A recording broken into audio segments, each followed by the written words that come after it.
नमस्कार प्यारे विद्यार्थियों, स्वागत है आज आपका ज्ञान सागर क्लासेस के यूट्यूब प्लेटफॉर्म पर। तो मैं आज आपको पढ़ाने जा रहा हूँ राजस्थान की राज्य व्यवस्था, जो बहुत ज़्यादा मोस्ट इम्पोर्टेंट टॉपिक रहने वाला है। चाहे आप आरएस की तैयारी कर रहे हो, चाहे आप बीएसटीसी की तैयारी कर रहे हो, चाहे आप किसी भी एग्जाम की राजस्थान के अंदर तैयारी कर रहे हो, उन सभी के लिए बहुत ही इंपॉर्टेंट टॉपिक रहने वाला है। तो ध्यान से देखिएगा इसको।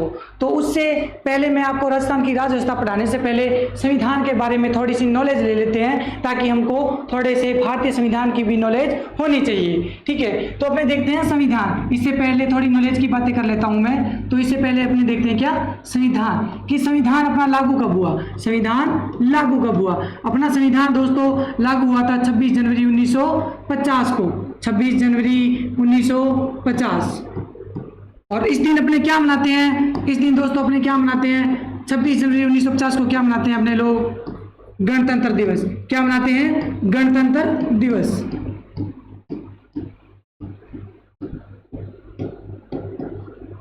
एक रीजन इसका यह भी माना जाता है कि इस दिन अपने भारत के प्रथम राष्ट्रपति डॉक्टर राजेंद्र प्रसाद, जो कि अंतरिम राष्ट्रपति आर्टिकल 380 के तहत उनको हीरालाल जे कन्या, जो सुप्रीम कोर्ट के जज थे, उन्होंने उनको शपथ दिलाई थी। एक रीजन इसका यह भी माना जाता है कि गणतंत्र दिवस क्यों मनाया जाता है। एक रीजन तो यह माना जाता है कि उस दिन अपना संविधान लागू हुआ था, इसलिए गणतंत्र दिवस मनाते हैं। और एक रीजन, इसका दूसरा रीजन क्या माना जाता है? इसका दूसरा रीजन यह माना जाता है कि इस दिन अपने देश के जो प्रथम राष्ट्रपति बने थे, कौन? डॉक्टर राजेंद्र प्रसाद, जो कौन थे? अंतरिम राष्ट्रपति। कौन से राष्ट्रपति?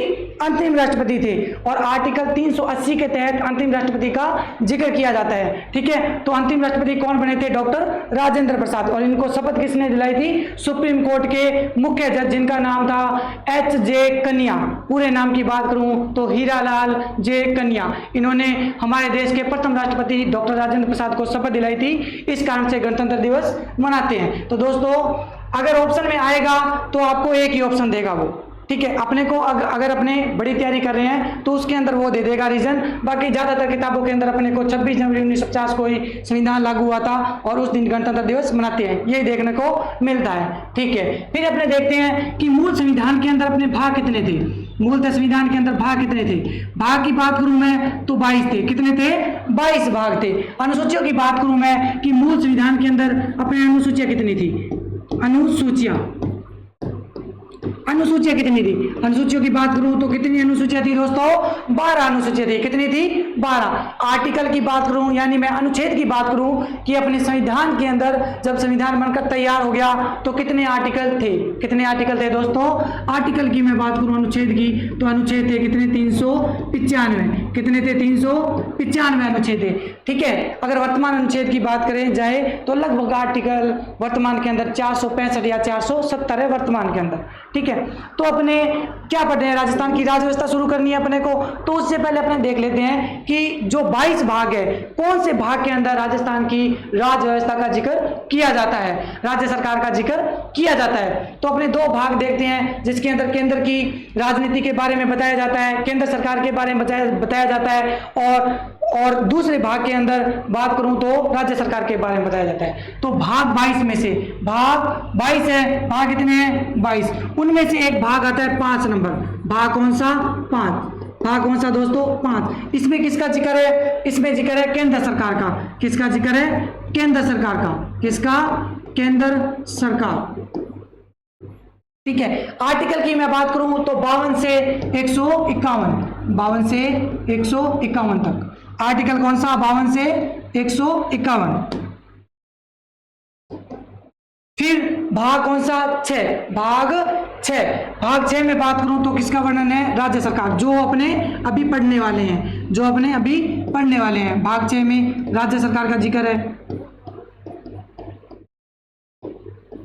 आर्टिकल की मैं बात करूं तो आर्टिकल ये होते हैं 152 से 237।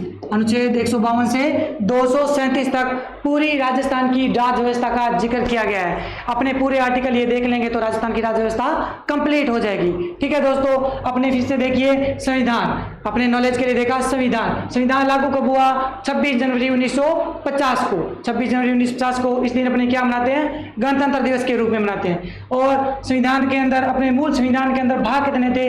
भाग की बात करूं तो मैं कितने थे? 22। अनुच्छेद की बात करूं तो अनुच्छेद दोस्तों कितने थे? 395 आर्टिकल। ठीक है, अनुसूचियां कितनी थी? 12। और उन 22 भाग में से भाग नंबर 5 की बात करूं, भाग नंबर 5 के अंदर किसका वर्णन है? केंद्र सरकार का वर्णन है। और जो आर्टिकल की बात करूं तो 52 से 151 तक है। भाग 6 के अंदर किसका वर्णन है? राज्य सरकार का, जो अनुच्छेद 152 से 237 तक है। ठीक है, अब देखिए, अब अपने राज्यपाल स्टार्ट करने से पहले अपने थोड़ी सी सरकार के बारे में देखेंगे। क्या देखेंगे? सरकार के बारे में देखेंगे। अब देखिए, राज्य सरकार, अपने क्या पढ़ेंगे? राज्य सरकार ही तो पढ़ेंगे। अपने राजस्थान की पॉलिटिकल पढ़ रहे हैं, राजस्थान की राज व्यवस्था पढ़ रहे हैं, तो अपने क्या पढ़ेंगे? राज्य सरकार। अब ये राज्य सरकार होती क्या है? कितने अंग होते हैं? कितने अंगों से मिलकर बनती है? ठीक है, अगर मैं बात करूं राज्य सरकार का, तो राज्य सरकार में मैंने भाग भी बता दिया था आपको। राज्य सरकार का भाग कौन सा है? भाग नंबर 6 में जिक्र है राज्य सरकार का। आर्टिकल की मैं बात करूं तो आर्टिकल, इसके आर्टिकल 152 से 237, 152 से 237 इसके आर्टिकल है। ठीक है, अनुच्छेद 152 से 237 तक। ठीक है, फिर अपने देखते हैं राज्य सरकार। जो राज्य सरकार होती है 3 महत्वपूर्ण अंगों से मिलकर बनती है। कितने अंगों से? 3 महत्वपूर्ण अंगों से मिलकर बनती है। पहली होती है विधायिका। क्या बोलते हैं इसको? विधायिका, जो कानून का निर्माण करती है। विधायी यानी विधि का निर्माण करती है, विधायिका। या इसका दूसरा नाम भी देखने को मिलता है व्यवस्थापिका, और इसको क्या बोलते हैं? व्यवस्थापिका बोलते हैं। दूसरा होता है, इसका दूसरा अंग होता है राज्य सरकार का, उसको बोलते हैं कार्यपालिका। क्या बोलते हैं दोस्तों? कार्यपालिका। तीसरे सदन की बात करूं, तीसरे अंग की बात करूं तो वो होती है न्यायपालिका। क्या होती है? न्यायपालिका। तो दोस्तों आप बता दीजिए, न्यायपालिका का काम क्या होता है? न्याय करना। और न्याय कौन करता है? कौन करता है? जज करता है। जज कहाँ बैठता है? कोर्ट के अंदर। कहाँ बैठता है? कोर्ट के अंदर। और अपने लोग किसकी राज्य व्यवस्था पढ़ रहे हैं? राजस्थान की। तो राजस्थान के अंदर क्या होता है? हाई कोर्ट होता है। क्या होता है? High court. ठीक है, तो अपने देखते हैं कि जो विधायिका और व्यवस्थापिका होती है, इनका क्या काम होता है? क्या काम होता है इनका कार्य? इनका कार्य क्या होता है? कानून को बनाना, कानून बनाना इनका काम होता है। व्यवस्थापिका का कानून बनाना। ठीक है, तो सर कार्यपालिका का क्या काम होता है? कार्यपालिका, इसने कानून बना दिया तो लागू कौन करेगा? कार्यपालिका। इसका काम क्या होता है? कानून लागू करना, कानून को लागू करना। क्या काम होता है दोस्तों? लागू करना। ठीक है, तो न्यायपालिका का काम क्या होगा? न्यायपालिका का काम होगा कि जिसने कानून को बनाया है और लागू किया है, उसकी क्या करना? समीक्षा करना या न्याय करना। उस कानून के मुताबिक क्या करना? न्याय करना। क्या करना? न्याय करना या क्या करना? समीक्षा करना।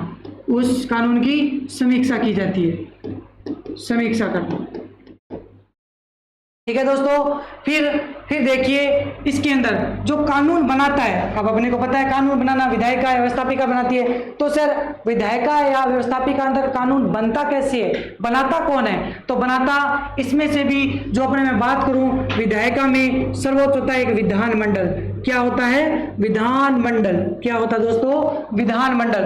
और विधानमंडल के भी 2 सदन होते हैं। आगे कितने सदन होते हैं? 2 सदन। एक तो होता है विधान परिषद, एक होता है विधान सभा। इन दोनों से, इनसे पारित होगा पहले, फिर इनसे पारित होगा तो कानून बन जाएगा। अब कानून को लागू कौन करेगा? कार्यपालिका। तो सर कार्यपालिका के अंदर कौन कौन होता है? कार्यपालिका के अंदर मैं बात करूं तो कार्यपालिका के अंदर एक तो नाम आता है राज्यपाल का। किसका नाम आता है? राज्यपाल का। और सर किसका नाम आता है? और नाम आता है सीएम का। कार्यपालिका के अंदर और कौन सा मिलता है? सीएम यानी चीफ मिनिस्टर, मुख्यमंत्री। और किसका नाम आता है? एक नाम आता है महाधिवक्ता। क्या नाम आता है दोस्तों? महाधिवक्ता।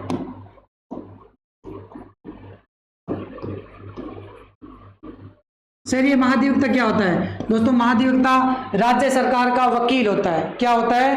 राज्य सरकार का वकील होता है। और क्या आता है सर इसके अंदर? और आता है इसके अंदर कार्यपालिका के अंदर मंत्री परिषद। क्या आता है? मंत्री परिषद। ये कार्यपालिका के अंदर आते हैं। ये कार्यपालिका के अंदर आते हैं। और व्यवस्थापिका के अंदर ओनली फॉर विधानमंडल आती है, और विधानमंडल के 2 सदन होते हैं, विधानसभा और विधान परिषद। ठीक है, तो न्याय कौन करता है? राज्य के अंदर कौन सर्वोच्च होता है? High court. कौन? High court. ठीक है, अब देखिए अपने लोगों ने 3 अंग देख लिए राज्य सरकार के, विधायिका या व्यवस्थापिका, कार्यपालिका और न्यायपालिका। विधायिका का काम क्या होता है? कानून को बनाना, और कानून को लागू कौन करती है? कार्यपालिका। और उस कानून की समीक्षा या न्याय कौन करेगी? न्यायपालिका। ठीक है, और जो विधायिका होती है, विधायिका में सर्वोच्च कौन होता है? कानून कौन बनाता है? विधानमंडल। विधानमंडल में भी 2 सदन होते हैं आगे, विधान परिषद और विधानसभा। कार्यपालिका के अंदर होते हैं राज्यपाल, मुख्यमंत्री, महाधिवक्ता और मंत्री परिषद। और न्यायपालिका के अंदर न्याय करने का काम किसका होता है? राज्य के अंदर हाई कोर्ट का होता है, उच्च न्यायालय का। ठीक है, अब देखिए इसके 3 अंग देख लिए राज्य सरकार के। ठीक है, लेकिन राज्य सरकार का एक चौथा अंग भी होता है, राज्य सरकार का चौथा अंग भी होता है। ठीक है, कौन सा होता है? तो नोट डाल के मैं लिख रहा हूं चौथा अंग। एक राज्य सरकार का चौथा अंग भी होता है, चौथा अंग। उसको क्या बोलते हैं? मीडिया या प्रेस। क्या बोलते हैं? मीडिया या प्रेस। अखबार के माध्यम से, टीवी के माध्यम से जो सूचनाएं पहुंचाई जाती है। ठीक है, मीडिया या प्रेस। कपड़ों पर करने वाली प्रेस नहीं है, ये अखबार की बात हो जा रही है यहाँ पर। किसकी? अखबार की। अब देखिए अपने लोगों ने न्याय करेगा, कौन करेगा न्याय? हाई कोर्ट ही तो करेगा। अब हाई कोर्ट को पता कैसे चलेगा कि क्या न्याय है, क्या प्रॉब्लम चल रही है? ठीक है, कैसे पता चलेगा? तो उसकी सूचना कौन पहुंचाएगा? मीडिया या प्रेस पहुंचाएगी। इसलिए राज्य सरकार का चौथा अंग किसको माना जाता है? मीडिया या प्रेस को माना जाता है। ठीक है, जनता की जो समस्या होती है उनको सरकार तक पहुंचाने का काम किसका होता है? मीडिया या प्रेस का होता है। ठीक है दोस्तों, अब अपने आगे देखते हैं। इसमें राज्यपाल पढ़ने से पहले मैंने जो आपको विधायिका, व्यवस्थापिका या कार्यपालिका, न्यायपालिका पढ़ाया है, तो अपने लोग इससे पहले कुछ अध्याय देखते हैं कि राज्य सरकार के अंदर अध्याय कितने हैं। ठीक है, उसके आर्टिकल कहाँ से कहाँ तक है, तो अपने देखते हैं। उससे पहले अपने देखते हैं, क्या देखते हैं? अध्याय देखते हैं, राज्य सरकार के अध्याय। अध्याय और अनुच्छेद इसके कहाँ से कहाँ तक है? अनुच्छेद कहाँ से कहाँ तक है? ठीक है, अध्याय की बात करूं मैं तो अध्याय बहुत ही आसान है, आपको याद करवा देता हूं साथ साथ में। तो आप बोलिए दोस्तों, अध्याय नंबर 1, अध्याय नंबर 2, 3, 4, 5 और 6 याद हो गए? हाँ, व्हाइट शर्ट वाले तेरे को याद हुआ क्या? हाँ, ठीक है, अध्याय नंबर 1, 2, 3, 4, 5 और 6। ठीक है, अब देखते हैं अध्याय 1 के अंदर, अध्याय 1 के अंदर किसका जिक्र है? अध्याय 1 के अंदर जिक्र है साधारण। क्या? साधारण। सर ये क्या होता है? साधारण। साधारण का मतलब है इसमें राज्यों का उल्लेख किया गया है। किसका उल्लेख किया गया है? राज्यों का उल्लेख किया गया है। साधारण यानी राज्यों का उल्लेख,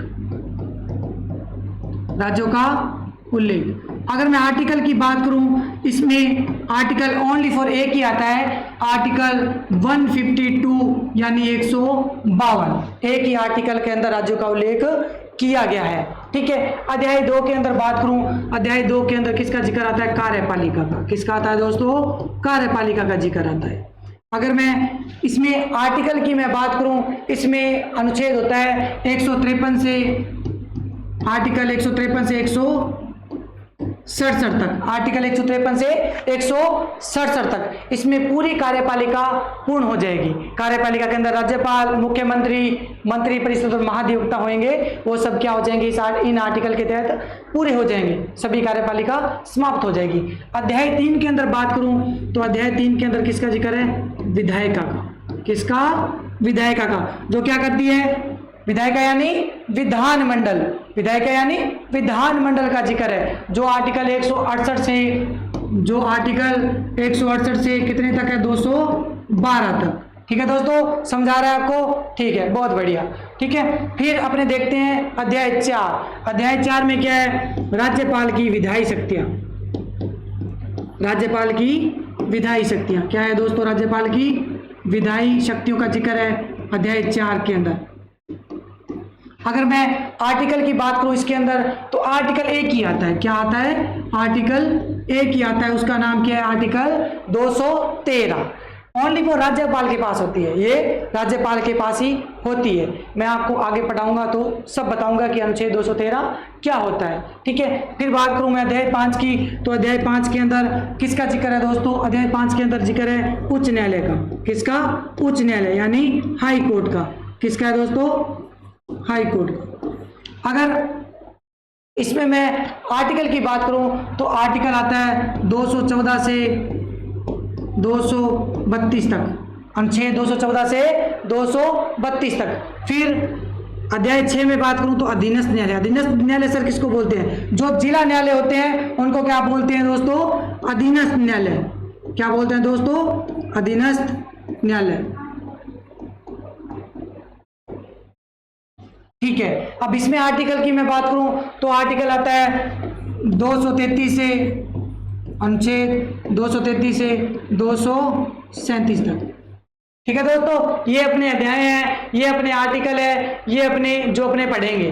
ठीक है, साधारण ओनली फॉर आर्टिकल 152 के अंदर है। इसमें अपने को इतना देखना कि राज्यों का उल्लेख इसमें किया गया है अनुच्छेद 152 के अंदर।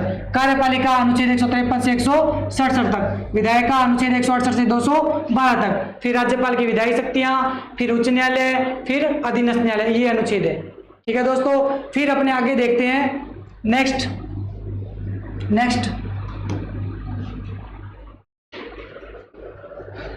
फिर अब अपने स्टार्ट करते हैं टॉपिक कौन सा? राज्यपाल। अब अपने टॉपिक नेक्स्ट स्टार्ट करते हैं कहाँ? क्या? राज्यपाल से स्टार्ट करेंगे। इसमें एक विधान परिषद भी आती है। मैंने आपको विधान परिषद का उल्लेख करा, वो मैं आपको कब पढ़ाऊंगा? आगे पढ़ाऊंगा। जब अपने विधानमंडल पढ़ेंगे तो आर्टिकल 169 पढ़ेंगे, उसके अंदर अपने विधान परिषद पूरी का जिक्र करेंगे कि कितने स्टेट के अंदर है, विधान परिषद का निर्माण कैसे किया जाता है, कैसे उसको हटाया जा सकता है, क्या क्या प्रोसेसिंग होती है, वो मैं आपको जो विधानमंडल पढ़ाऊंगा तब मैं आपको बताऊंगा। लेकिन अब अपने क्या स्टार्ट करने जा रहे हैं? राज्यपाल। क्या दोस्तों? राज्यपाल।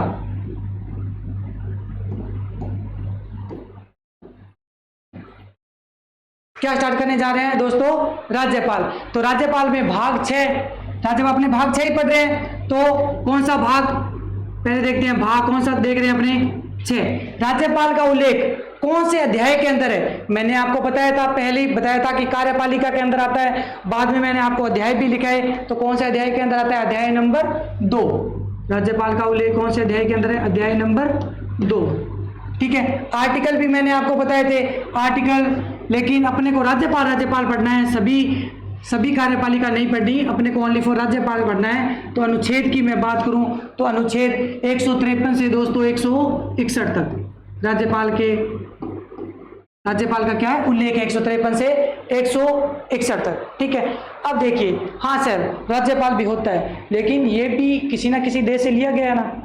अपने ऐसा कहा जाता है कि लगभग अपने लोगों ने संविधान 90 देशों से उधार लिया है। कितने देशों से? 90 देशों से लगभग उधार लिया है। ठीक है, इसलिए अपने संविधान को क्या कहते हैं? उधार का थैला कहते हैं।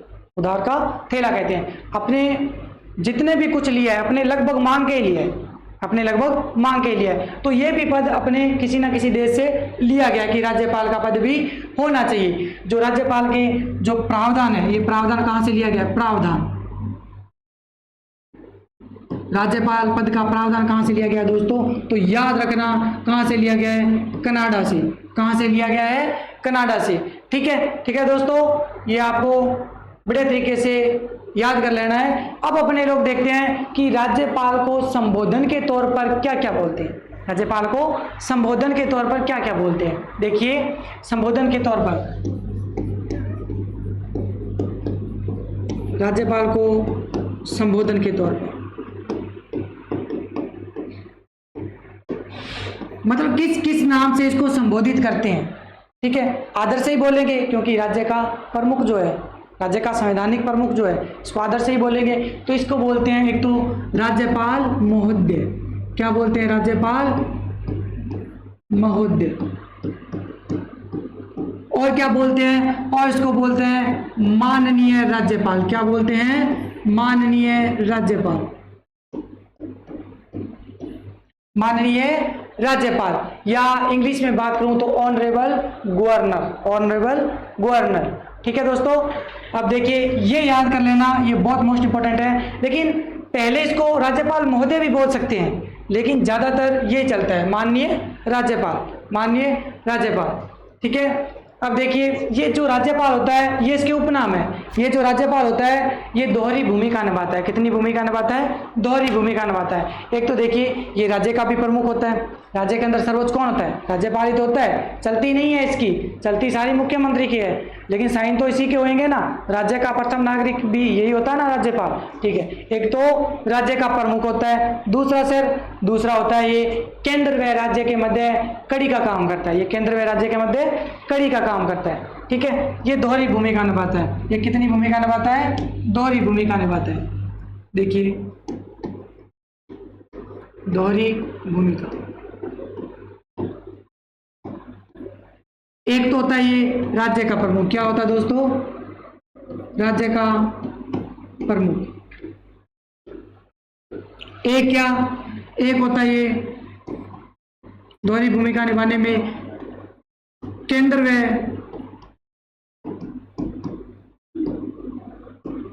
राज्य के मध्य कड़ी का काम। ठीक है, राज्य और केंद्र के मध्य कड़ी का काम कौन करता है? राज्यपाल करता है, इसलिए दोहरी भूमिका निभाता है। अब अपने देखते हैं इसके उपनाम, इसको और क्या क्या बोला जाता है राज्यपाल को, बहुत ही ज्यादा जरूरी है, ध्यान से देखना। उपनाम, राज्यपाल के क्या देखेंगे? उपनाम। देखिए राज्यपाल का पहला तो इसका उपनाम है राज्य के संवैधानिक प्रमुख होते हैं। कौन होते हैं? राज्य के संवैधानिक प्रमुख कौन होते हैं? राज्यपाल। पहला देखिए राज्य के संवैधानिक प्रमुख। ठीक है, पहला उपनाम इसका ये है। दूसरा उपनाम, पहले राज्य के संवैधानिक प्रमुख होते हैं, फिर क्या होते हैं सर? देखिए दूसरे होते हैं ये राज्य के कार्यपालिका प्रमुख। क्या? राज्य के कार्यपालिका प्रमुख। कार्यपालिका के अंदर ही आता ना, ये सभी के प्रमुख होंगे, महाधिवक्ता, मंत्री परिषद। ठीक है, इन सभी के प्रमुख कौन होते हैं? मुख्यमंत्री। इन सभी के कौन प्रमुख होते हैं? राज्यपाल। राज्य के कार्यपालिका प्रमुख होते हैं। ठीक है सर, और भी उपनाम है? जी हाँ, जरूर उपनाम है। तीसरा उपनाम देखिए नामात्र के प्रमुख। क्या? नामात्र के प्रमुख। नामात्र के प्रमुख मतलब नामात्र के प्रमुख इसलिए कहा जाता है क्योंकि इनकी ज्यादा भूमिका नहीं होती। ठीक, काम सारे कौन करता है? मुख्यमंत्री करता है। ओनली फॉर इनके साइन होते हैं और इनको साइन करने ही पड़ते हैं। ठीक है ना, ये बाध्य होते हैं, साइन करने के लिए बाध्य होते हैं। ठीक है, अब अपने देखते हैं राज्यपाल के आर्टिकल देखेंगे। क्या देखें? राज्यपाल के अनुच्छेद देखेंगे। जो अनुच्छेद मैंने बताए थे 153 से 161 तक, जो अनुच्छेद बताए थे मैंने आप लोगों को, वो राज्यपाल के क्या देखेंगे अपने लोग? अनुच्छेद देखें। लेकिन अनुच्छेद की एक ट्रिक है, उस ट्रिक को आप याद कर लेना, आपको सारे के सारे अनुच्छेद राज्यपाल के याद हो जाएंगे। तो अपने ट्रिक देखते हैं।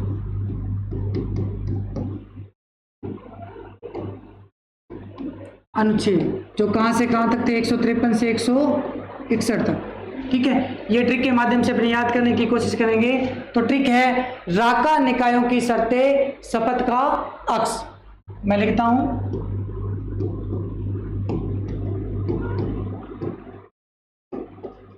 राका निकायों की शर्तें,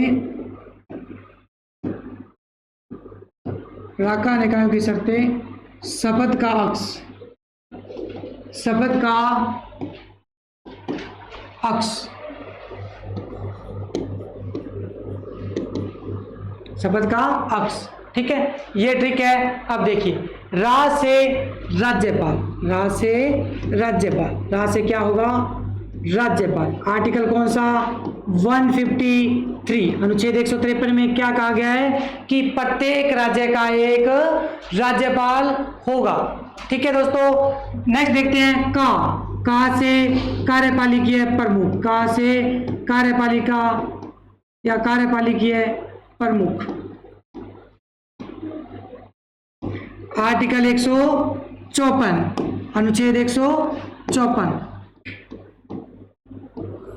कि कार्यपालिका के प्रमुख कौन होंगे? राज्यपाल होंगे। कार्यपालिका के प्रमुख कौन होंगे? राज्यपाल होंगे। और इसमें यह भी कहा गया है कि समस्त कार्यपालिकीय कार्य जो भी होंगे वो कौन करेगा? राज्यपाल करेगा या राज्यपाल अपने अधीनस्थों के माध्यम से करवाएगा। ठीक है, अनुच्छेद 154। नेक्स्ट देखिए, नियुक्ति। नी से नियुक्ति, नी से दोस्तों क्या आएगा? नियुक्ति।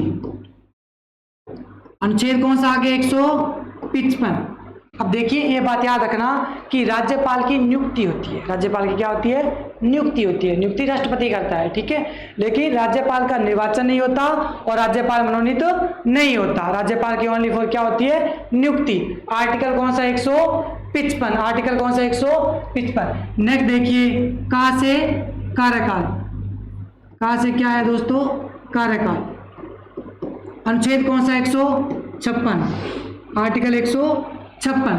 राज्यपाल के कार्यकाल के बारे में देखेंगे कि इसका कार्यकाल, इसको नियुक्त कौन करता है? राष्ट्रपति करता है। तो कार्यकाल क्या होगा? राष्ट्रपति के प्रसाद पर्यंत, कि राष्ट्रपति जब चाहे इसको हटा सकता है। ठीक है, नेक्स्ट देखिए, योग्यता। यो से योग्यता। यो से दोस्तों क्या होगा? योग्यता। आर्टिकल कौन सा? 157। अनुच्छेद कौन सा? 157 के अंदर। नेक्स्ट देखिए, इसको साइलेंट कर दीजिए। ये देखिए, शर्तें। नेक्स्ट क्या है? शर्तें। आर्टिकल 158 के अंदर क्या है? राज्यपाल की शर्तें। जो शर्तें होती है पद ग्रहण से बाद होती है। शर्तें क्या होती है? पद ग्रहण से, जैसे पद ग्रहण कर दिया उसके बाद क्या होंगी? शर्तें होंगी। लेकिन जो योग्यता होती है वो पद ग्रहण से पहले होती है। पद ग्रहण से पहले होती है। ठीक है, नेक्स्ट देखिए, शपथ। शपथ से क्या है? शपथ। अनुच्छेद 159।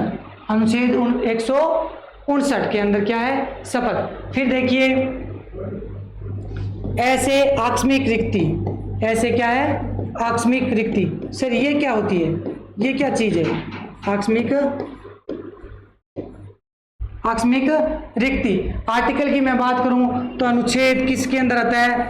अनुच्छेद 160 के अंदर क्या है? आकस्मिक रिक्ति। इसमें क्या होता है कि अगर आकस्मिक यानी अचानक से अगर राज्यपाल का पद खाली हो जाता है, अचानक से कैसे भी, चाहे उसकी मृत्यु हो गई हो, चाहे उसको पद से हटा दिया गया हो, चाहे वो अन्य किसी भी बीमारी से ग्रस्त हो गया हो, अचानक से राज्यपाल का पद खाली हो जाए तो सर क्या करेंगे? तो राष्ट्रपति किसी को भी राज्यपाल नियुक्त कर सकता है। ये होती है आकस्मिक रिक्ति। ठीक है, फिर देखिए, क्षय से समाधान। क्षय से समाधान। अनुच्छेद 161। ये देखिए दोस्तों, अपने ट्रिक के माध्यम से आर्टिकल 153 से 161 सारे कवर कर लिए। ठीक है, राका निकायों की शर्तें, शपथ का अक्ष। रा से अपने देखा राज्यपाल, आर्टिकल 153। कहा से? कार्यपालिका प्रमुख कौन होंगे? राज्यपाल, आर्टिकल 154। नी से नियुक्ति, अनुच्छेद 155। मैं फिर से कह रहा हूं कि राज्यपाल की नियुक्ति होती है, राज्यपाल मनोनीत नहीं होते, उनका निर्वाचन नहीं होता। राज्यपाल की क्या होती है दोस्तों? नियुक्ति होती है। ठीक है, कहां से? कार्यकाल, आर्टिकल 156 के अंदर। यो से योग्यता, आर्टिकल 157 के अंदर। शर्तें, आर्टिकल 158 के अंदर। शपथ, आर्टिकल 159 के अंदर। फिर आकस्मिक रिक्ति किसके अंदर है? आर्टिकल 160 के अंदर। और क्षमादान आर्टिकल 161 के अंदर। ठीक है दोस्तों, अपने लोगों ने राज्यपाल के आर्टिकल देख लिए। अब अपने लोग एक एक आर्टिकल को पूरे डीप तरीके से जाके देखेंगे उसको।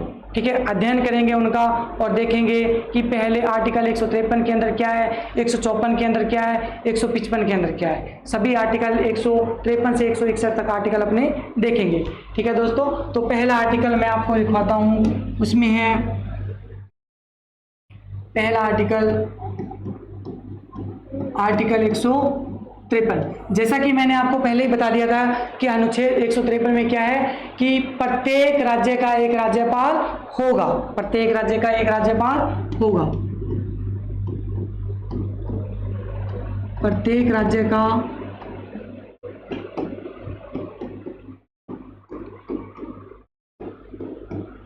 एक राज्यपाल होगा। ठीक है दोस्तों। और सर इसमें क्या है, और इसमें क्या हुआ कि एक संविधान संशोधन किया गया। और कौन सा संविधान संशोधन था? 7वां संविधान संशोधन, जो कब किया गया? 1956 के अंदर। उसमें अपने को कुछ भी ऐड करना हो, जैसे किसी राज्य का नाम बदलना हो या कुछ भी ऐड करना हो, एक राज्य से 2 राज्य बनाने हो, 2 से 1 बनाना हो, कुछ भी अपने को ऐसा कुछ करना हो तो संविधान के अंदर संशोधन किया जाता है। तो इसमें भी कुछ ना कुछ किया होगा, तभी तो संविधान संशोधन किया। तो क्या 7वां संविधान संशोधन जो 1956 के अंदर हुआ था, उसमें यह बात ऐड की गई कि 2 या 2 से अधिक राज्यों का भी एक राज्यपाल हो सकता है। देखिए अनुच्छेद 153 में तो सीधा इतना कहा गया कि प्रत्येक राज्य का एक राज्यपाल होगा, लेकिन 7वें संविधान संशोधन 1956 के तहत यह बात कही गई कि 2 या 2 से अधिक राज्यों का भी एक राज्यपाल हो सकता है। ठीक है, तो अपने लिखते हैं इसी के अंदर 7वां संविधान संशोधन जो कब हुआ था? 1956 के अंदर। जो कब हुआ था? 1956 के अंदर के तहत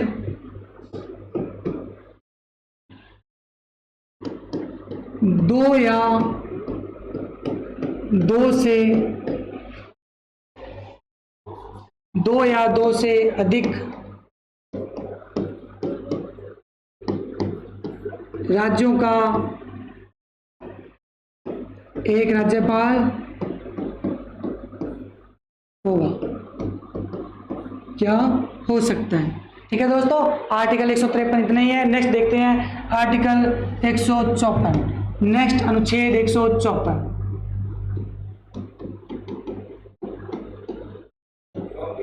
अनुच्छेद 154 के अंदर मैंने आपको क्या बताया था कि राज्यपाल की कार्यपालिका शक्ति है, कि राज्यपाल कार्यपालिका का प्रमुख होता है। अनुच्छेद 154 के अंदर है कि राज्य की समस्त कार्यपालिका शक्तियां राज्यपाल में निहित होंगी। जितनी भी समस्त कार्यपालिका शक्तियां किसमें निहित होंगी? राज्यपाल के अंदर, जिसका प्रयोग वह स्वयं या अपने अधीनस्थ, किसी को भी बोल सकता है, अपने अधीनस्थ यानी उससे जो छोटे हों उनके माध्यम से करेगा। ठीक है, इसमें क्या है?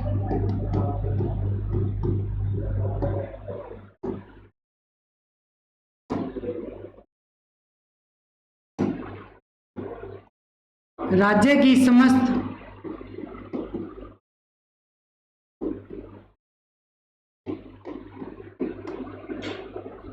कार्यपालिका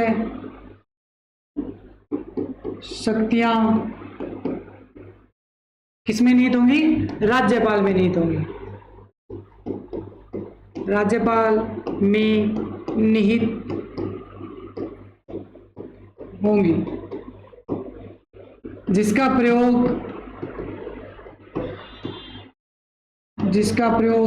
वह स्वयं करेगा, वह स्वयं या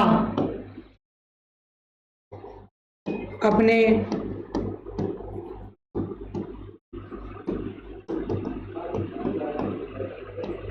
अधीनस्थों के माध्यम से करेगा।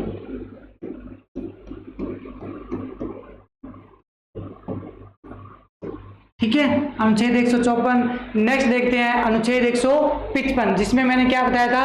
राज्यपाल की क्या होती है? नियुक्ति। राका नी से नियुक्ति। इसकी नियुक्ति कौन करता है? आर्टिकल 155 के तहत।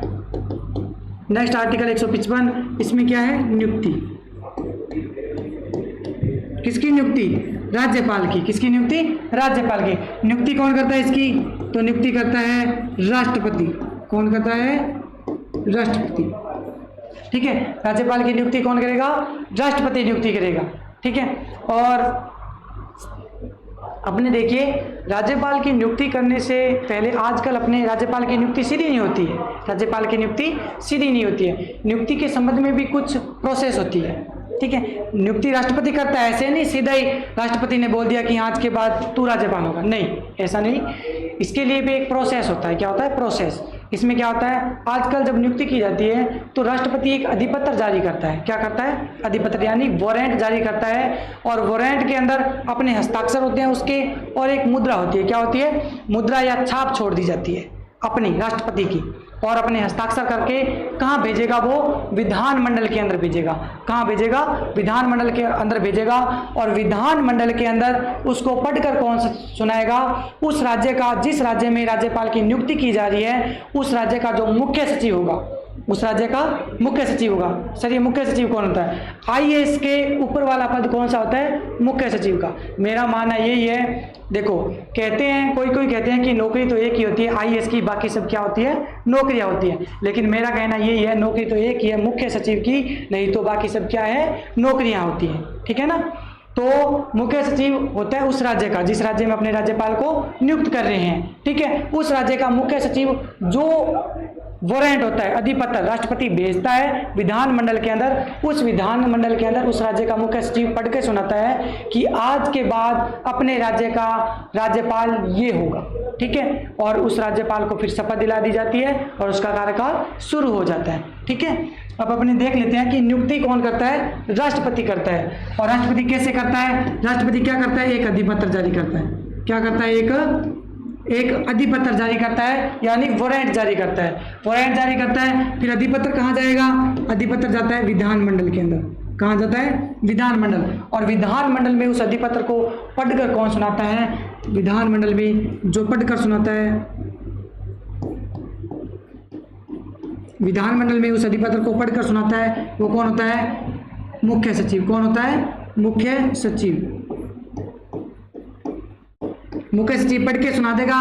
जो अधिपत्र जारी किया उस अधिपत्र के अंदर जिस राज्यपाल का नाम है, उस नाम को पढ़कर कौन सुना देगा, उस राज्य का मुख्य सचिव की आज के बाद अपना राज्यपाल ये होगा।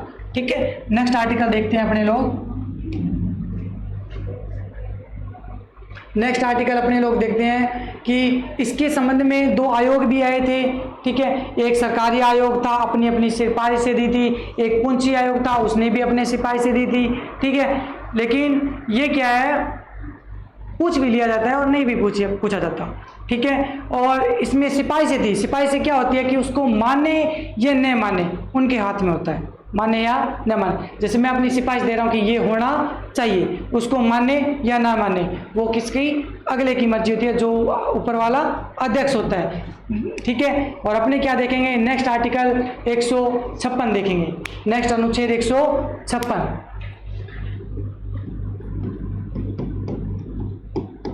आर्टिकल 156। सर आर्टिकल 156 के अंदर क्या है, मैंने बताया राका निकायो, नियुक्ति देख ली। फिर क्या देखा, कार्यकाल। अनुच्छेद 156 के अंदर क्या है, कार्यकाल। किसका कार्यकाल कितने वर्ष का होता है, राज्यपाल का। सर तो कार्यकाल अपने को पता है कि राज्यपाल को नियुक्ति कौन करता है, राष्ट्रपति करता है। सर तो कार्यकाल क्या होगा, तो कार्यकाल इसका होगा, इसका कार्यकाल क्या होगा, राष्ट्रपति के प्रसाद पर्यंत। क्या होगा, राष्ट्रपति के प्रसाद पर्यंत। राष्ट्रपति जब मन चाहे इसको हटा सकता है, राष्ट्रपति के प्रसाद पर्यंत या 5 वर्ष। कितना, 5 वर्ष तक। ठीक है दोस्तों, याद रखना कि अगर आपको ऑप्शन के अंदर देगा तो वो ऑप्शन के अंदर आपको राष्ट्रपति के प्रसाद पर्यंत या 5 वर्ष देगा, या ओनली फॉर आपको इतना कहेगा कि 5 वर्ष, या राष्ट्रपति के प्रसाद पर्यंत नहीं देगा, या राष्ट्रपति के प्रसाद पर्यंत दे दिया तो 5 वर्ष नहीं देगा। ठीक है, और अगर वो देगा तो दोनों साथ में देगा, और ऑप्शन भी ऐसे ही मिलेंगे आपको। ठीक है, अब देखिए जो राज्यपाल का पद ऐसा है, राज्यपाल का पद ऐसा है जिसका संविधान में कोई उल्लेख नहीं मिलता। राज्यपाल पद को, राज्यपाल को जो हटाना, राज्यपाल को जो हटाया जाता है, हटाता कौन है, राष्ट्रपति तो हटाता है, उसके प्रसाद पर्यंत रहता है।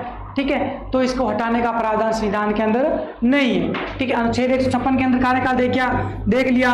और अनुच्छेद 153 के अंदर क्या है, इसका त्याग पत्र, कि ये त्याग पत्र किसको देता है, त्याग पत्र।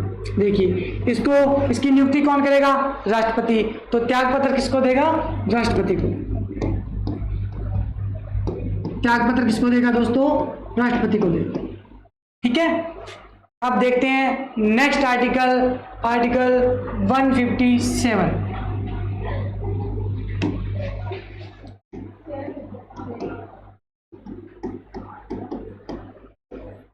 उस ट्रिक के हिसाब से चल रहा हूं मैं, आपको भी ट्रिक याद कर लेनी है। ठीक है, तो नेक्स्ट आर्टिकल 157, इसमें क्या है, योग्यता। क्या है दोस्तों, योग्यता, मतलब इसकी योग्यता क्या होती है? पद ग्रहण से पूर्व। योग्यता क्या होती है? पद ग्रहण से पूर्व। इसका एक और भी नाम लिया जाता है अर्हताएं। क्या? अर्हताएं। ये एक ही बात है, योग्यता या अर्हताएं आ जाए तो कंफ्यूज मत होना, उसकी योग्यता की बात कर रहा है। अर्हताएं शब्द आ जाए तो कंफ्यूज मत होना, उसकी योग्यता की बात कर रहा है। ठीक है, योग्यता क्या होनी चाहिए? पहली योग्यता। इसकी पहली योग्यता होती है कि पहली योग्यता क्या होनी चाहिए? मतलब भारत का नागरिक होना चाहिए। तो भारत का बंदा है तभी तो उसको बनाएंगे ना। ठीक है, ये जरूरी नहीं होता कि वो भारत का नागरिक है तभी बनाएंगे, ये कोई जरूरी नहीं होता। कोई बाहर विदेशी भी भारत में आकर भारत की नागरिकता ग्रहण करके वो राज्यपाल या राष्ट्रपति नियुक्त हो सकता है। ठीक है ना। पहली योग्यता क्या होती है? वह भारत का नागरिक हो। वह भारत का क्या हो? नागरिक हो। मोस्ट इंपॉर्टेंट, याद कर लेना। ठीक है। दूसरी क्या होती है योग्यता? न्यूनतम आयु। इसकी कितनी होनी चाहिए राज्यपाल की? न्यूनतम आयु कितनी होनी चाहिए? 35 वर्ष। न्यूनतम आयु कितनी होनी चाहिए? 35 वर्ष। ये इसकी क्या होती है? योग्यता। ठीक है। अगर आपको देखने को मिल जाए ना, अगर कोई दे दे लाभ के पद पर नहीं होना चाहिए, दिवालिया पागल नहीं होना चाहिए, ठीक है, ये इसकी योग्यता नहीं होती। आर्टिकल 157 के अंदर अपने को ओनली फॉर राज्यपाल की 2 ही योग्यताएं बता रखी है। पहली में भारत का नागरिक हो, दूसरी क्या? न्यूनतम आयु कितनी होनी चाहिए उसकी? 35 वर्ष। लेकिन अधिकतम आयु का कोई उल्लेख नहीं है कि अधिकतम आयु इतनी होनी चाहिए, इतने तक होगा तो बन सकता है, नहीं तो अन्यथा नहीं बन सकता। अधिकतम आयु का संविधान में कोई उल्लेख नहीं है, इसलिए न्यूनतम आयु इसकी कितनी होनी चाहिए? 35 वर्ष तक। ठीक है। नेक्स्ट आर्टिकल देखते हैं, आर्टिकल 158। अनुच्छेद कौन सा? 158। योग्यता होगी पद ग्रहण से पूर्व और शर्तें पद ग्रहण के बाद होती है। ठीक है। अब इसकी क्या है शर्त? कि वो बन चुका है, वो क्या? राज्यपाल बन चुका है। अब उस पर शर्तें क्या क्या लागू होगी? शर्तें, अब शर्तों में क्या होगा? पहली शर्त होगी कि वह संसद या विधानमंडल, देखिए संसद केंद्र के अंदर होती है, विधानमंडल राज्य के अंदर, संसद या विधानमंडल के किसी भी सदन का अगर वो सदस्य है तो उसको सदस्यता त्यागनी होगी, उसका सदस्य नहीं होना चाहिए वो।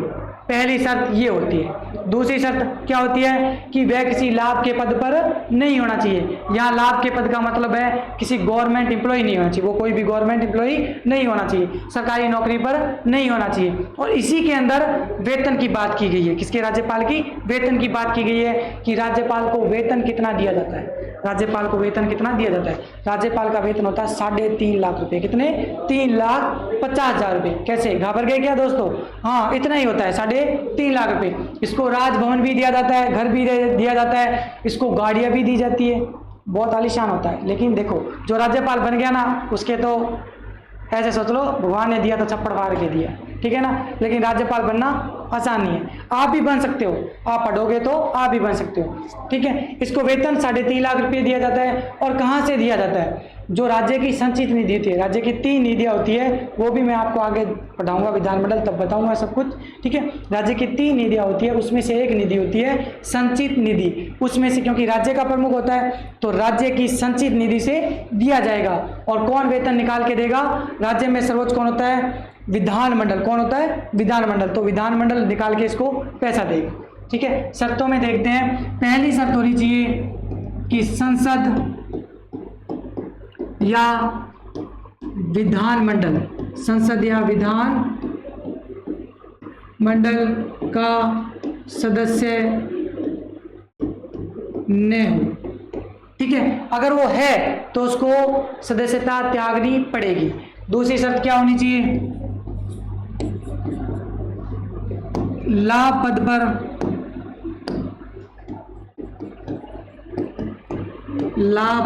पर न हो। तीसरी शर्त क्या होती है? इसकी तीसरी शर्त होती है कि इसको वेतन इतना दिया जाएगा। अगर इसको शर्तें ये मंजूर है तो वो राज्यपाल बना रहेगा, अगर मंजूर नहीं है तो अपना त्याग पत्र राष्ट्रपति को दे सकता है। ठीक है। तीसरा क्या है? इसकी वेतन की बात की गई है, आर्टिकल 157 के अंदर ही बात की गई है, 158 के अंदर। ठीक है। इसका वेतन कितना होगा? 3,50,000। कितना होगा दोस्तों? 3,50,000 वेतन होगा। और प्लस इसको क्या दिया जाएगा? 1 मंथ का वेतन होता है इसका, राजभवन। जो इसको घर की सुविधा दी जाती है, बंगला होता है, ऐसा घर नहीं होता, बंगला होता है, ठीक है। 3.5 लाख रुपए वेतन प्लस राजभवन। ये कहाँ से दिया जाएगा इसको? राज्य की संचित निधि से। कौन देगा? राज्य देगा। और कहाँ से देगा? संचित निधि से, राज्य की संचित निधि से, ठीक है दोस्तों। आर्टिकल 158 में शर्तें देख ली अपने लोगों ने। नेक्स्ट अपने एक और चीज आती है इसमें कि जो इसकी जो पदावधि होती है, इसमें यह भी बात की गई है कि अगर वो पदावधि यानी पद पर है, राज्यपाल पद पर है, तो उसके वेतन को कम किया जा सकता है। क्या उसके वेतन में परिवर्तन किया जा सकता है? जी हाँ, वेतन में परिवर्तन तो किया जा सकता है। परिवर्तन यानी वेतन को बढ़ाया जा सकता है, वेतन को बढ़ाया जा सकता है, लेकिन वेतन को कम नहीं किया जा सकता। राज्यपाल को जो वेतन को बढ़ाया जा सकता है, परिवर्तन का मतलब है पद के ऊपर है, वेतन को बढ़ाया जा सकता है 3.5 लाख से 4 लाख 5 लाख कितना भी किया जा सकता है, लेकिन उसके वेतन को कम नहीं किया जा सकता। ठीक है दोस्तों, ये बात याद रख लेना आप। नेक्स्ट आर्टिकल देखते हैं, आर्टिकल 159।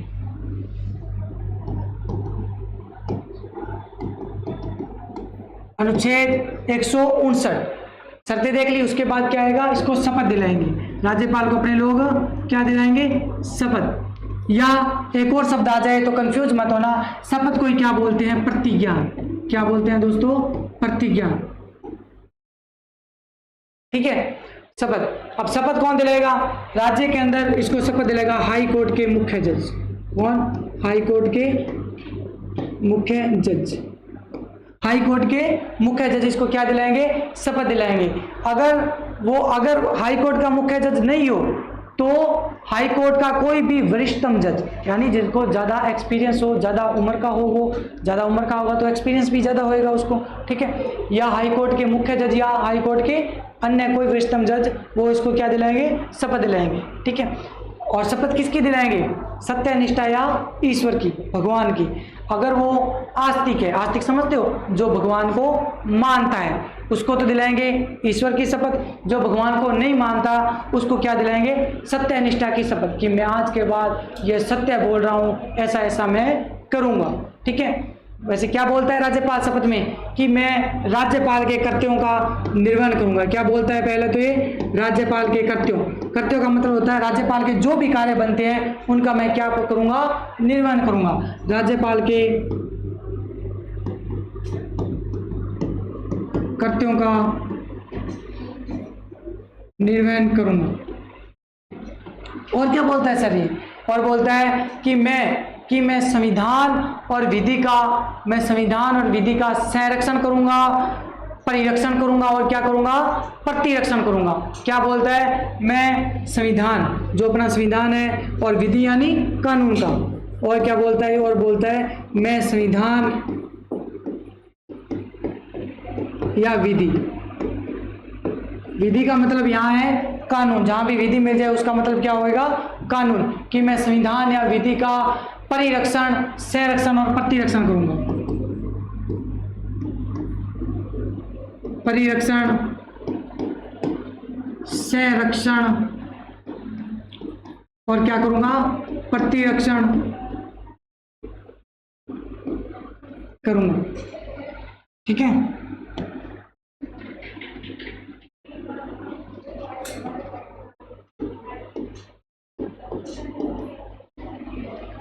कि इसको शपथ कौन दिलाता है? अनुच्छेद 159 के तहत हाई कोर्ट के मुख्य जज, ठीक है, या अन्य कोई वरिष्ठतम जज।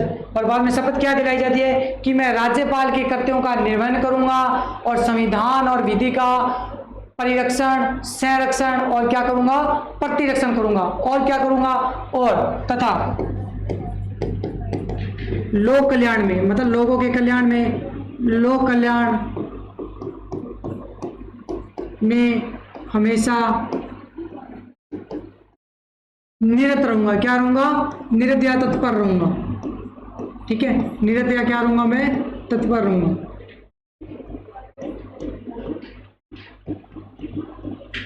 ठीक है। ये राज्यपाल की क्या होती है? शपथ होती है, ठीक है।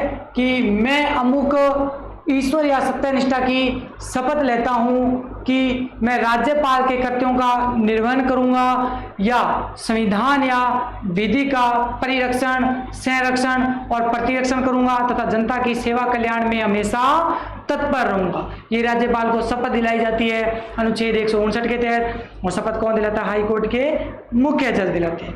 ठीक है, हाँ। नेक्स्ट देखिए, ये जो शपथ है, इस शपथ का उल्लेख संविधान की अनुसूची 3 पढ़ते हैं तो अनुसूची 3 के अंदर इनकी शपथ का उल्लेख नहीं है। लेकिन आर्टिकल की मैं बात करूं तो अनुच्छेद के अंदर इसकी शपथ का उल्लेख है। वो अनुच्छेद कौन सा है? 159 यानी 159। ठीक है, नेक्स्ट आर्टिकल देखते हैं। ये शपथ होगी। नेक्स्ट आर्टिकल देखते हैं दोस्तों,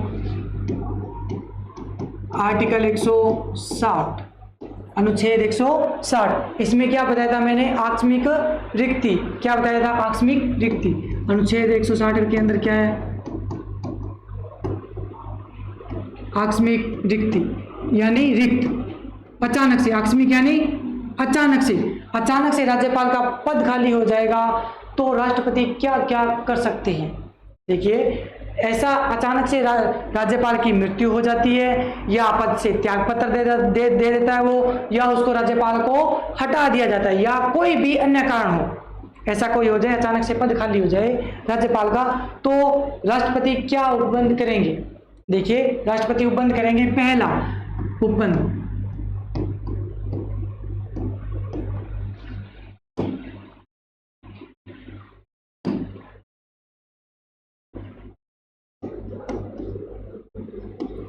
राष्ट्रपति द्वारा उपबंध। क्या क्या उपबंध करेंगे?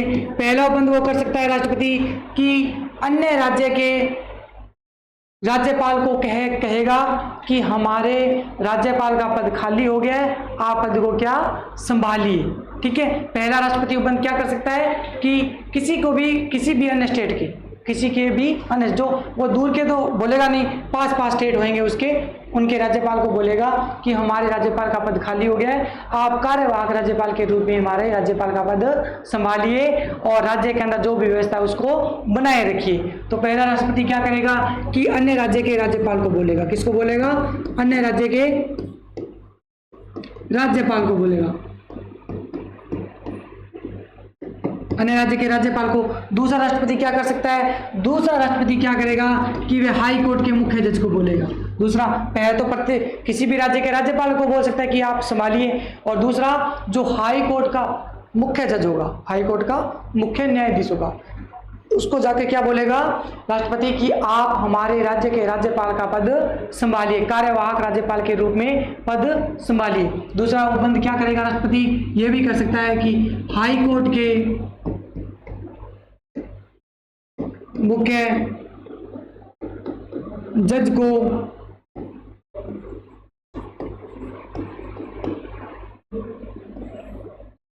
कार्यवाहक राज्यपाल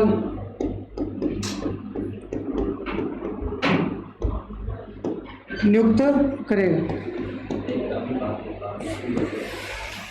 दूसरा क्या है कि हाई कोर्ट के मुख्य जज को भी, जो राष्ट्रपति होते हैं, कि उनको भी बोल सकता है कि हाई कोर्ट के मुख्य जज को कि आप राज्यपाल का पद खाली हो गया है, आप राज्यपाल के पद को संभालिए। ठीक है, अनुच्छेद 160 कंप्लीट। नेक्स्ट देखते हैं अपने लोग आर्टिकल 161। इसमें क्या है? समाधान। आर्टिकल 161 इसमें क्या है? समाधान। राज्यपाल कितने प्रकार से समाधान कर सकता है? तो 4 प्रकार से। कितने प्रकार से? 4 प्रकार से। पहला होता है निलंबन। क्या? निलंबन। इसमें क्या होते हैं? पूर्णतः समाधान। पूर्णतः का मतलब ये नहीं कि मृत्युदंड को वो क्षमा कर देगा, नहीं। मृत्युदंड को क्षमा करने का अधिकार ओनली फॉर राष्ट्रपति के पास होता है, वो आर्टिकल 72 के अंदर होता है, आर्टिकल 72 के तहत। लेकिन पूर्णतः समाधान, छोटी मोटी कोई सजा होगी उसको पूर्णतः क्षमा कर सकता है, लेकिन मृत्युदंड को जो राज्यपाल होता है क्षमा नहीं कर सकता। दूसरा होता है प्रविलंबन। प्रविलंबन यानी विलंब करना, सजा में देरी करना, सजा में देरी करना। जैसे देखिए 2 महीने में सजा मिलने वाली है, उसकी सजा में क्या कर दी, राज्यपाल ने कह दिया इसको 2 महीने में सजा नहीं दी जाएगी, इसको 4 महीने या 6 महीने के बाद इसको ये सजा मिलेगी। ठीक है। तीसरी कौन सी सजा होती है, तीसरी प्रकार की सजा होती है इसकी परिहार।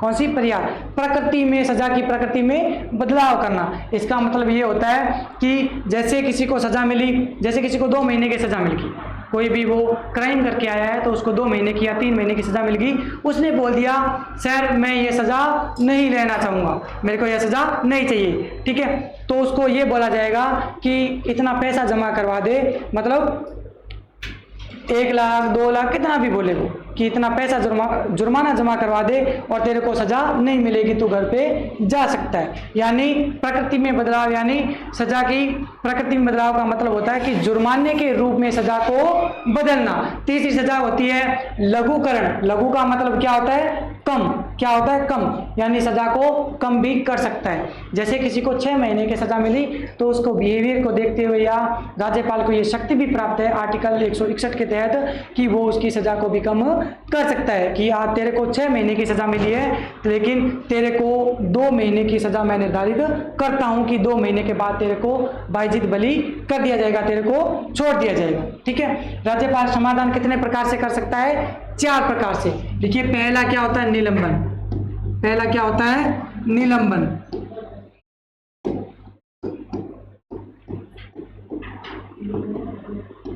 पहला होता है निलंबन, इसका मतलब होता है पूर्णतः क्षमा। क्या होता है, पूर्णतः क्षमादान। पूर्णतः क्षमादान। दूसरा क्या होता है, प्रविलंबन, यानी सजा को स्थगित करना। दूसरा होता है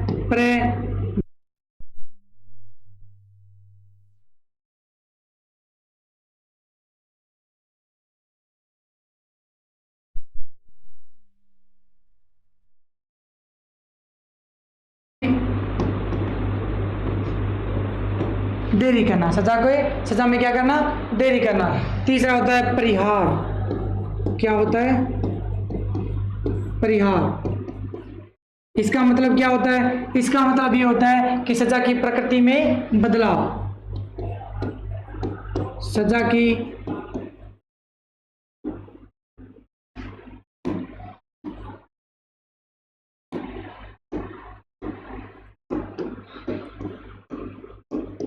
प्रकृति में बदलाव। ठीक है, यानी जुर्माने के रूप में सजा को बदलना। तीसरा होता है लघुकरण। कौन सी सजा होती है तीसरी, लघुकरण।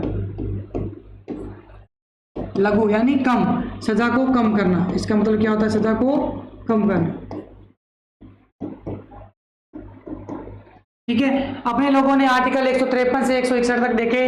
ठीक है, और 161 में एक समाधान 4 प्रकार से दे सकता है राज्यपाल। पहला निलंबन, प्रविलंबन, परिहार और लघुकरण। निलंबन का अर्थ होता है पूर्णतः समाधान, पूर्णतः समाधान कर सकता है। नेक्स्ट प्रविलंबन, इसका होता है सजा में देरी करना। फिर परिहार, सजा की प्रकृति में बदलाव। लघुकरण, सजा को कम करना। तो आज अपने लोगों ने राज्यपाल के आर्टिकल 153 से 161 तक देखे और थोड़ी सी अपने लोगों ने नॉलेज भी देखी थी संविधान के बारे में, और अपने राज्यपाल के बारे में अध्याय भी देखे थे, जो 6 अध्याय होते हैं, और कौन कौन से अध्याय और कौन कौन से आर्टिकल के अंदर क्या क्या ये भी देखा, और राज्यपाल के आर्टिकल भी देख लिए। अब अपने नेक्स्ट क्लास के अंदर राज्यपाल की शक्तियाँ पढ़ेंगे और उसमें भी 2-2, 4-4 आर्टिकल होंगे और उन आर्टिकल का गहन तरीके से अध्ययन करेंगे। तो इस क्लास को लाइक एंड शेयर करिएगा। नमस्कार, जय भारत।